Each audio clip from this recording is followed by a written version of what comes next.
Hey everybody, so today's video is going to be about a hospital cage setup. I just wanted to show you how I personally set up my hospital cage, and I'm really sorry if this is bothering anybody's OCD. During filming, I tried to get this frame straight, and I'm not sure what I was doing wrong. There was something wrong with the camera or the tripod or even the table that it was sitting on, but this is my second time filming it, so I apologize.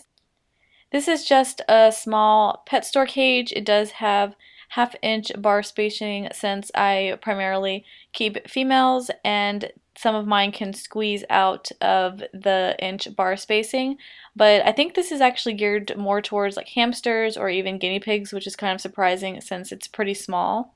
It is definitely one of the cheaper cages on the market. When it comes to hospital cages, you don't really have to spend a lot of money because it's just temporarily housing basically. I am going to zoom in at the end of the video to show you what I have inside and everything like that. I've had to use a hospital cage a few times. I had to use it twice with Iona. Depending on how long you've been following me, you might remember my rat Iona, and she was highly aggressive towards rats that she didn't know.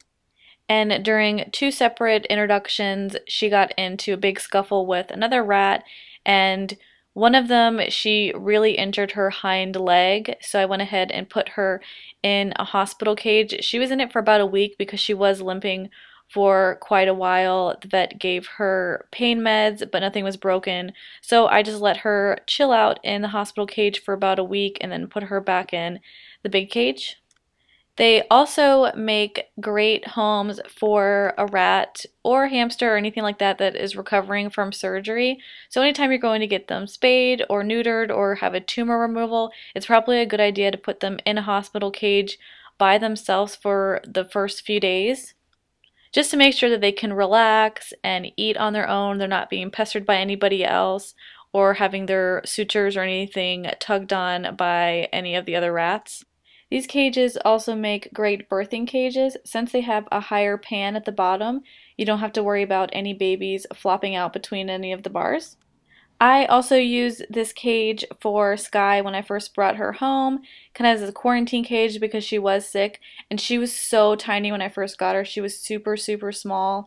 So this cage was big enough for her. She was in the cage for almost 2 weeks while she was getting better.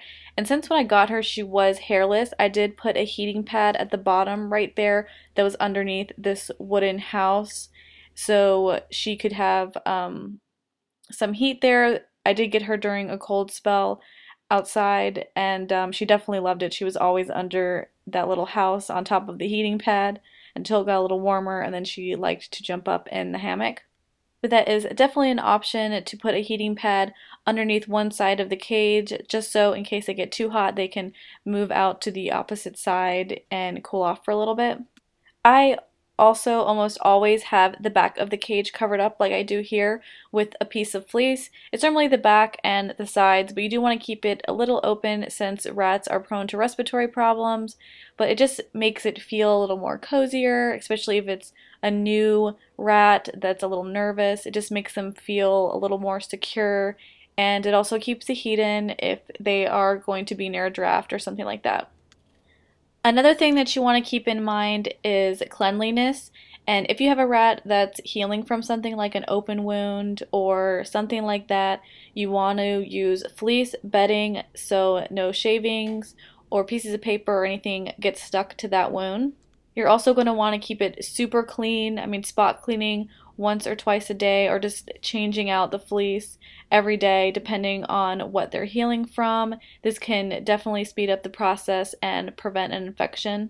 And you also want to make sure that the rat has unlimited amounts of food and fresh water while they are healing. I do keep the cage pretty plain, but I do have a house in here with some fleece scraps as well as the fleece for the bottom bedding. There's a food bowl and a hammock. Depending on the injury, you might not want to put a hammock in this hospital cage. And then there's also just another piece of fleece in there. And then I also have a water bottle hanging on the side here. You don't have to fill the cage with a bunch of toys because they are primarily going to be healing and sleeping and just chilling out.